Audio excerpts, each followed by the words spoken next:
the magic little river. That isn't magic at the minute. Last night the water conditions looked perfect, and this morning I've come out and it's basically a raging torrent. It's really coloured again. Water level's gone up about a foot since I've been here, and I haven't caught anything. So what I'm trying to do is find some slacks where hopefully the fish might be congregating.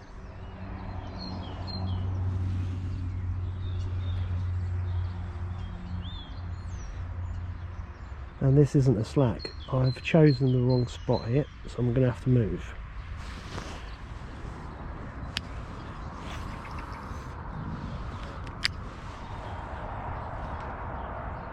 Casting's getting easier and easier, just rolling it into those slacks. Keep the rod tip high. Wonder if there's a perch at home.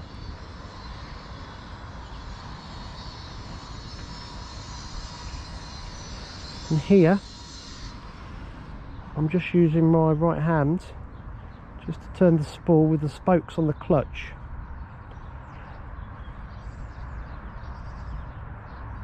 It really helps me slow down the retrieve.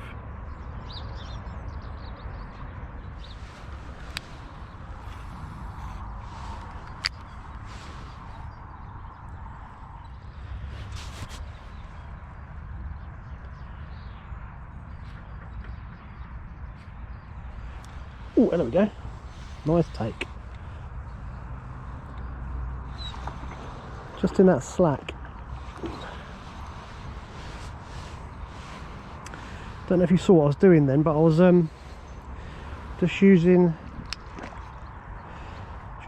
my finger to thumb the spool, and that flow is strong. What I'm doing here is just not even using the clutch. I'm just using free spooling it if I'm worried about the line popping. Now, £3 braid against what's probably a £2 pike in this flow is going to be interesting. Come on, my beauty.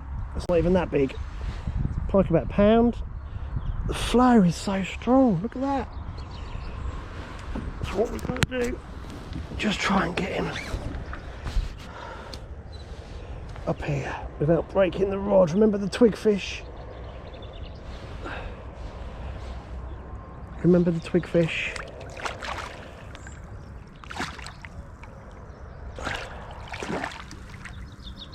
Remember the twig fish, Andy?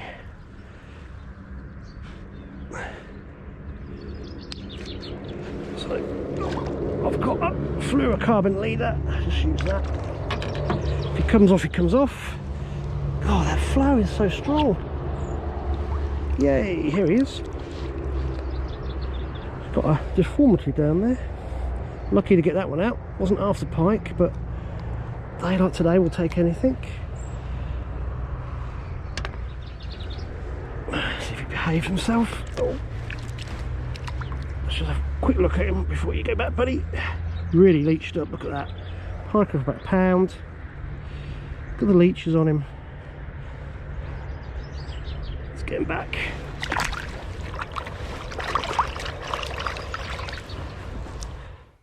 So one of the beautiful things about BFS fishing is being able to travel light. Before Christmas I was not BFS fishing, I was fishing from a boat, tackling a big water. I just want to show you the tackle bag that I used to take with me for that. And that is that beast down there. It's absolutely loaded full of stuff that I probably weren't going to use. It's full of perch lures. I've got small pike lures underneath there just in case I felt I wanted to do a bit of pike fishing as well. That was just the tackle bag. Also took the hummingbird, the electric bow mount. Good God, I had so much equipment with me, it was ridiculous. The beauty of BFS fishing is that you can travel with such minimal gear. Let me show you where I am with it so far. One of the things that's really appealed to me with the BFS style of fishing is being able to take minimal amount of gear. Some of you might say I've still got too much, but basically this is what I'm taking with me. I've got a little rucksack. This is just a rucksack that I already owned. I've tried not to buy any new gear apart from the necessities, so I'm just using what I've got. So in my rucksack I've got a spare plastic tackle box, and I've just got all my baits in there. I'm going to try and make that even smaller and more compact over the next few weeks. I've got a couple of unhooking tools. Again, yeah, okay, a bit clunky for BFS, but it's my smaller bite fishing stuff and it's what I've got, so I'm going to use it. A set of scales. So I did buy a couple of things. I bought a measure which is still pristine and I've not used it yet. I just can't get my head around measuring fish. I've got myself a little rag, and I will open these up in a minute and show you in more detail what I've done here. I did buy these, and there's a reason why, because I wanted to keep my shots and my hooks really sharp and nice and neatly placed, so I knew where they were. So I'll show you what I've done with those in a moment. What else have we got in here? Side pockets. I've just got a couple of pair of scissors, and I've got a trace just in case I'm going to come across pike.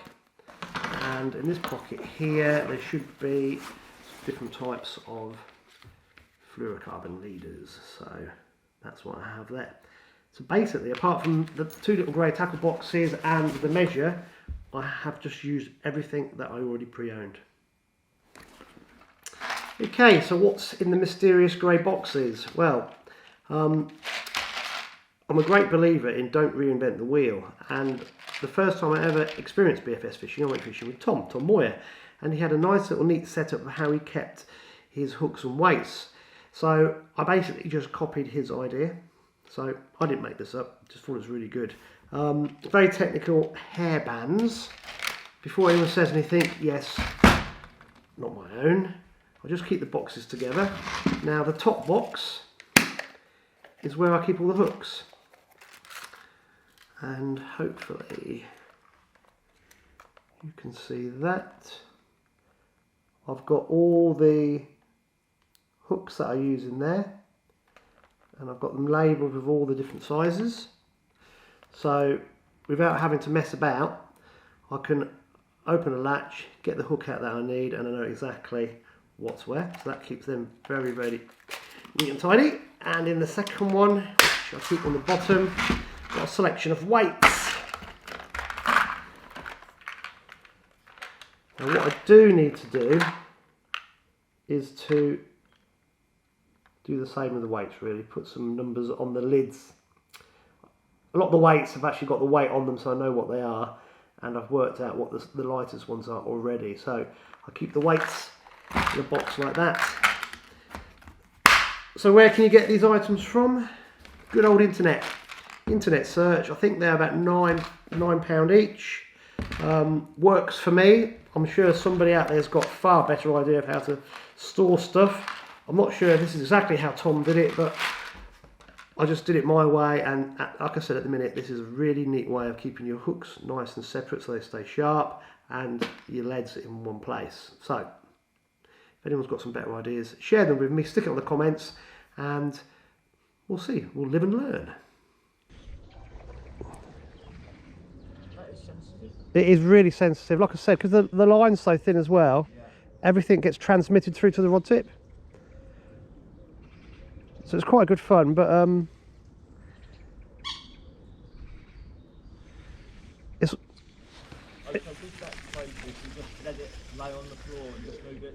It floats, so it sticks up in the air like that. It's very clever. I think I need to get closer to your boat. Yeah, it's the guy down the road makes them. Oh, off the side. It's a bit of paint come off, it'll be alright. No, but the guy down the road's got his own firm. He makes all these little lures. Right. It's a little booming industry. He's doing really well. Oh, fair play. And this is quite like a niche little thing that's starting to take off in the UK. I knew nothing about it, so I thought I'd try and learn. So the last few weeks I've been playing around with it, making some little videos. Casting's the difficult thing. Just like any habit, isn't it? It's like, you know, when you're fly fishing, or there's a knack to that too. Yep, there's a definite knack to it. Some of the times it's actually hitting twigs and things. Yeah. But you saw that when I had that real hard hit. No, certainly. Yeah. The thing is with perch, they are an ambusher, aren't they? They sort of keep in the dark and then sort of pop their heads out and grab them. That's the fun thing about this. You can fish structures and just keep moving along the riverbank. Yeah.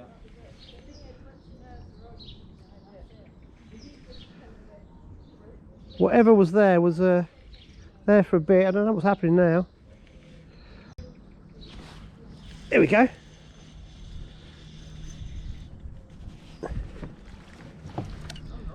Little perch. Yeah. And that's why they were so hard to catch, because they were that small. Lovely fish, though. They are a pretty fish. Yeah. We've probably got a little stack of them under your boat. Well, keep getting that. We need a big one. Yeah, bring back Granny. Yeah, bring back Granny. But at least we know what they are now.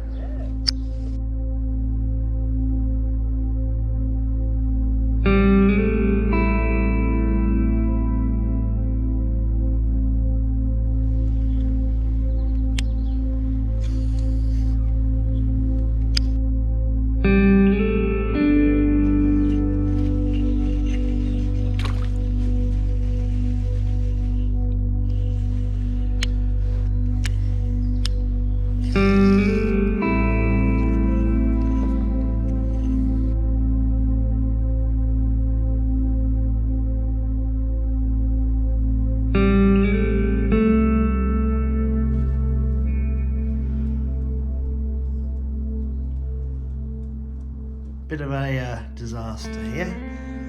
All I did was attempt an overhead cast, trying to get close to a boat, and the lure caught in a willow tree. And of course I had the dreaded overrun, and now I have an issue. I've had to take the reel apart to get this mess sorted, but it gives us a good opportunity to look at the bearings that Tom changed for me when we got the reel. So that is where one set of bearings went, which was the easy one to put on if I remember correctly, and this is the second set in there, which was, if you look very closely, very fiddly because of those little side springs that he had to reattach. So that was the difficult one, but that's where the bearings go. It does make a massive difference to the smooth running of the reel. However, it does allow for things like this to happen, particularly when you cast into a willow tree. Just like to add that I did get my lure back, but obviously I now need to reduce the amount of line on the spool, which has been the recommendation of several people. So it's happened naturally, natural wastage. I've got less line on the spool now, and let's see if this makes a difference.